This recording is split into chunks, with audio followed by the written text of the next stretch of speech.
Hey there everybody, Eric from Outer Limitless coming at you today with another video. Here in my hands, this is the Razorback Bowie by Dirk Pinkerton of Pinkerton Knives. Now in a prior video, we took a look at this in detail so you could see how I came to this particular point. This knife here is a full custom, and it is the first custom knife that I had ever bought. So this for me was something that I wanted for a number of reasons. Really, first, I really like the designer. Dirk Pinkerton has some awesome designs. This here being a good balance between sort of that like self-defense sort of knife, yet at the same time it has some good overall wilderness and woodscraft capabilities, which I naturally gravitate towards. And that is what you'll find with Dirk's designs. They're very utility and self-defense driven. So multiple positions in the grip, very comfortable pretty much every way you hold the knife, and definitely capable in a number of different scenarios. So what we're going to do today, we're going to get into this in some good hard field use. I'm out here today on a beautiful day. I have a full day of fire and food prep. So out here, going to process myself down a fire, and then I have a full day of cooking. I can tell you already, I mean, it is early in the morning, and by the time I'm done with this, the sun will be down. So we're going to go through all these different processes, then we'll make it back to the studio, and we'll wrap up my final thoughts. But with that said, I have a whole bunch to do and a whole bunch to share with you. And if you're interested in seeing a little bit more about what I'm about to get into, do me a favor, stay tuned.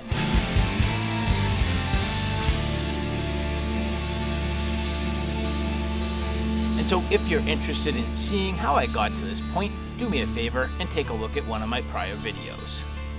Now, one of the best parts about the Razorback Bowie, the fact that I could pick every single feature and every detail on this knife. Now, granted, Dirk has his general style with the Razorback Bowie. However, there were so many different features I could select from, and I knew for me, I'd be using this knife for the main thing that I generally like my hard-use fixed blades for: fire prep, woodscraft tasks, and some good quality food prep. So here, getting the Razorback Bowie into some action, this is the 8-inch variant. So an 8-inch blade with a full 7-inch cutting edge, a generous 1-inch finger choil, and you can see a nice high saber grind. It's roughly 2/3 of the way up the blade, but an incredible refined edge. The edge geometry on this, absolutely spectacular. The 80 CRV2 steel, perfectly ground, perfectly heat treated, and just absolutely slicing through the wood with ease. So here, carving out a baton and getting ready for the rest of my tasks, this works extremely well. And up on the finger choil, nice and comfortable. The finger choil having a nice chamfered edge, doesn't cause any hot spots, and feels wonderful in the hand. But for me, a good hard-use fixed blade absolutely has to be able to do the harder tasks. So getting it here to some batoning.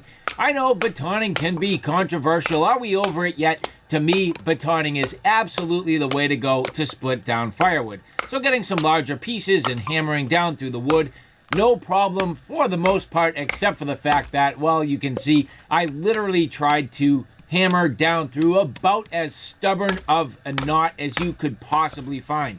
Here, a 5-way knot, trying to get the knife through it, and even with the good quality wedging capability of a saber grind, it definitely struggled. So that's not the knife's fault at all. It's just me giving it a good, hard, stubborn test. But the most important lesson here, the quality of the heat treat of the steel. Just really stressing on the knife, giving it a hard time. And if there was going to be potential for damage, this would be the opportunity to do it.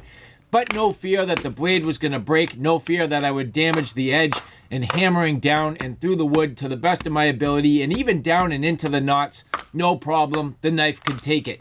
So between having a good overall length to span the log, but then again the high saber grind, being able to wedge the wood open, and then beyond that, the excellent edge geometry and the excellent heat treat, doing a wonderful job to split these logs, and even when they're as stubborn as this big crazy knot.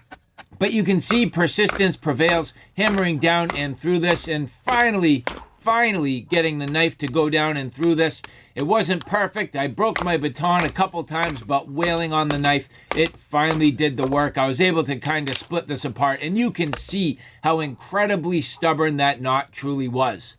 But moving on and trying to be a little bit more manageable with the types of logs that I was splitting. Here's some more straight grained wood. Now it's a little bit twisted, but not too bad. This here is oak, so this is a red oak, and this is a pretty straight grain for the most part. You can see in some spots a little bit of twisting of the grain, but not too bad. Getting down to work here and hammering down and through these logs, making fairly quick work of it overall. The Razorback Bowie doing a nice job and having plenty of length, definitely capable of spanning good sized logs overall. Now this piece here, a little bit nastier. This particular wood is a twisted grain on a piece of maple. I have some real hard maple where I am, and you can see here the incredibly twisted grain. Again, another really good test for a hard use fixed blade. If you're gonna have problems with a knife and the heat treat, this is where it's gonna start to show. But overall, no problems at all, being persistent, hammering down and through the wood, and generally speaking, doing a fairly nice job. For me, batoning is definitely critical where I want to get down sometimes to drier wood if I'm out in the wilderness. So testing it here in the controlled environment to make sure that the knife will perform. The last thing I want to find out is that when I'm out in the wilderness, I end up with a problem with my knife. And where this is a handmade knife, well, I don't necessarily expect there will be a problem, but the only way to figure that out is to try. So again, giving this knife a good hard test and pounding down through all of this twisted grain on this gnarly maple. But again, the knife performing wonderfully. But what about the stabbing tasks?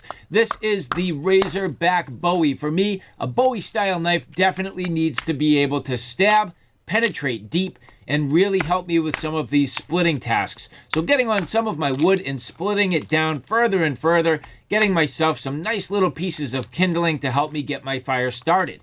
The stabbing tasks, no worries, no fear that I was going to slide down the blade. The handle, nice and positive grip, feeling really good. A nice size guard overall, and I definitely had the ability to split down and through the wood with ease. The tip is a nice broad tip, but at the same time, it is still fine enough that it penetrates deep through the wood, but there's no fear that it's going to bend. The ADCR V2, doing wonderful. So at this point, transitioning to some of the carving tasks.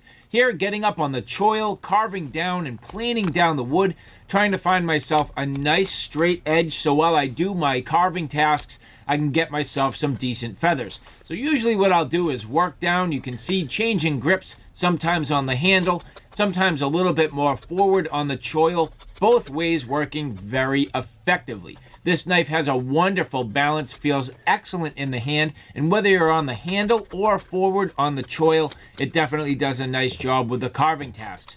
The edge geometry is literally about perfect. It's very easy to find the edge. It's very easy to find your way as you plane down through the wood, and you can see here getting some nice healthy chunks as I plane down and get myself a surface for some finer feathers. But after a while, getting myself this nice pile, I'll set that aside, continuing to get myself some additional tinder source. So here, some nice dry, and well, I should say getting dry, little ends to these grasses. This to me is something that's been a wonderful tinder source. It actually works extremely well, even when it's just a little bit green. So gathering this up, it'll definitely help me. But again, now transitioning to the fine feathers. This is where I'm starting to get from kindling to a little tinder bundle. So getting my tinder source all prepared, riding the knife right down the edge of the wood, you'll see, finding just fine little curls. Now granted, they're not really staying truly on this piece of wood, but at the same time, it's doing the job I need. Just planing down the wood, getting some nice fine curls, and making myself a nice little tinder bundle. Again, the edge geometry perfect for this, comfortable in the hand, and even after all this time, the handle feeling pretty good. Now, if there's one place I could be a little bit nitpicky for this type of work, the handle is just a little bit blocky. I found as though the edges could have been sanded over a little bit more, but that's just my personal preference. You got to keep in mind this knife does strike the balance between a wilderness knife and a tactical knife, and many times a tactical knife does have more of a slab-sided handle. So for me, I'll probably do a little bit of sanding to try to knock down the edges just to gain a little more comfort for the longer duration carving tasks.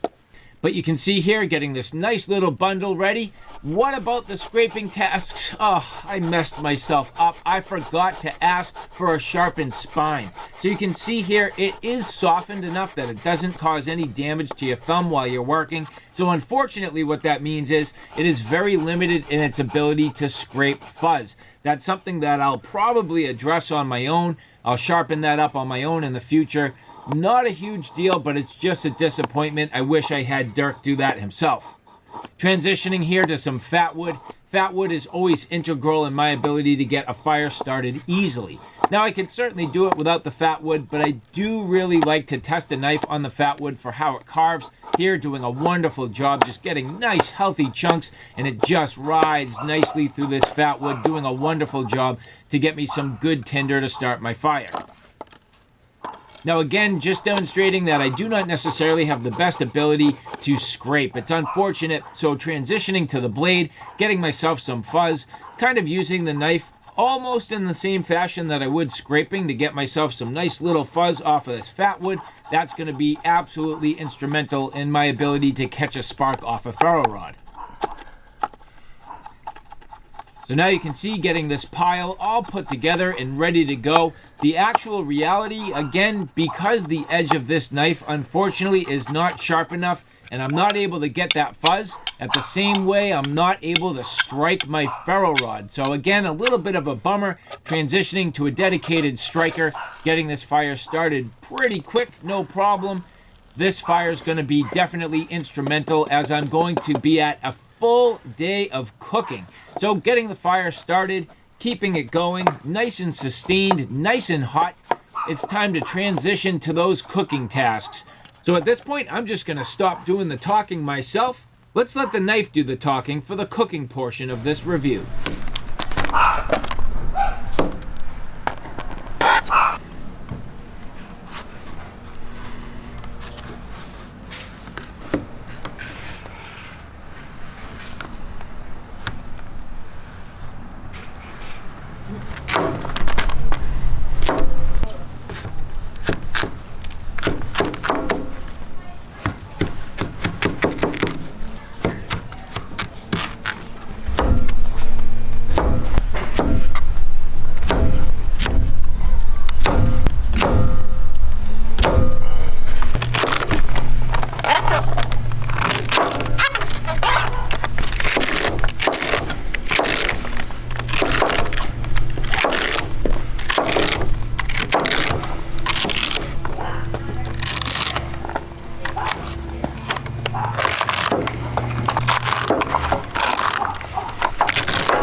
don't think there's any bones. I did my best to pick through everything, so just perfect. Just beware of the flavor bite. Needs to cool down. Yeah. Nice. All I can taste is pain.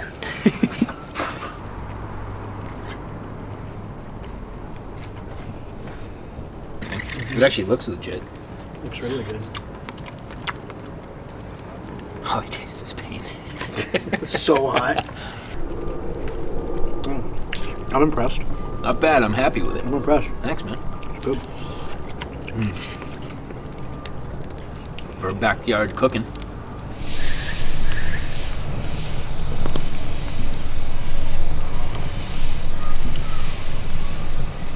So now back in the studio and taking a look at this after all of that good hard use. So taking a look, you can see the blade held up extremely well. Not too much in the way of marring, couple scuffs, little bit of patina, which I like. I think that's awesome. I like that this will patina over time. That doesn't bother me at all.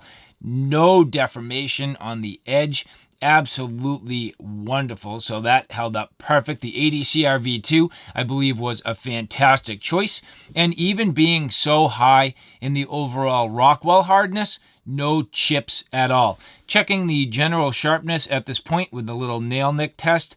That's nice and sharp. Nice and sharp. Everything still basically perfectly sharp. And in fact, if we get a piece of paper, a little bit of a generic test, but at the same time, look at that. No. Zero snags. I mean, zero on this entire blade.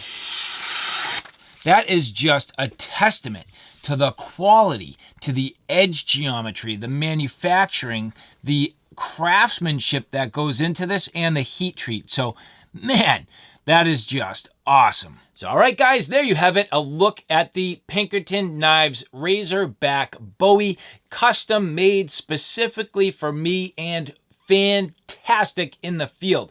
Not perfect, but really damn good. There are a few things, and just to nitpick the details at first, the sharpness on the handle scales a little blocky for me, so it did leave just a little bit of a hot spot. Not bad, but just a little bit. Now, that is definitely something I can kiss these edges over. I can make that fit absolutely perfect. So just a little bit blocky, but not bad. But other than that, I mean, really nothing else to complain about. Now, the one thing that you don't see in the footage is the sheath. This sheath, wonderful. A very simple and basic Kydex sheath, yet at the same time, more than effective. Nice, positive lockup. It doesn't really, I mean, it sounds like it clicks, but it's really more of a friction fit.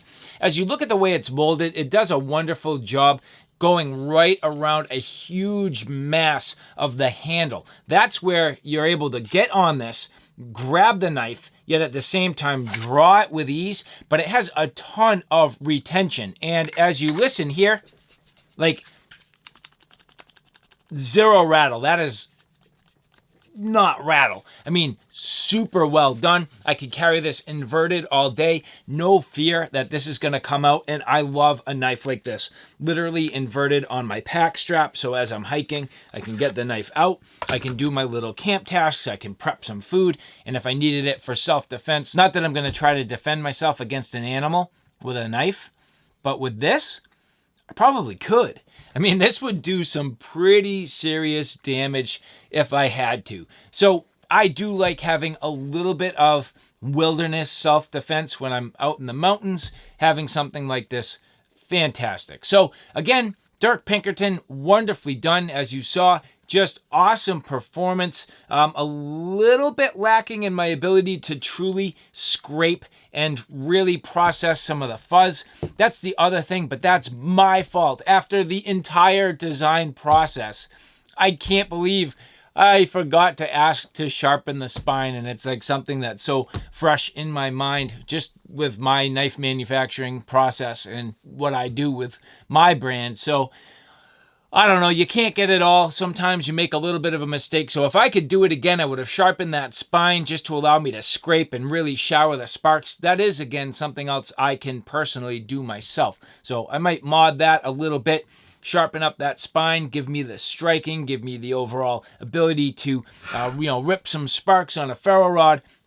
And then again, just softening the edges on the handle. But overall, just a beautiful blade.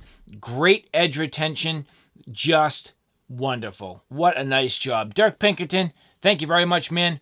I'll be back for more knives. So, all right, guys, thanks for stopping by. I hope you like what you saw. I hope you found it a little bit informative. If you like what you saw, please like, share, and subscribe. And as always, thanks for stopping by. Take care now. I'll see you soon.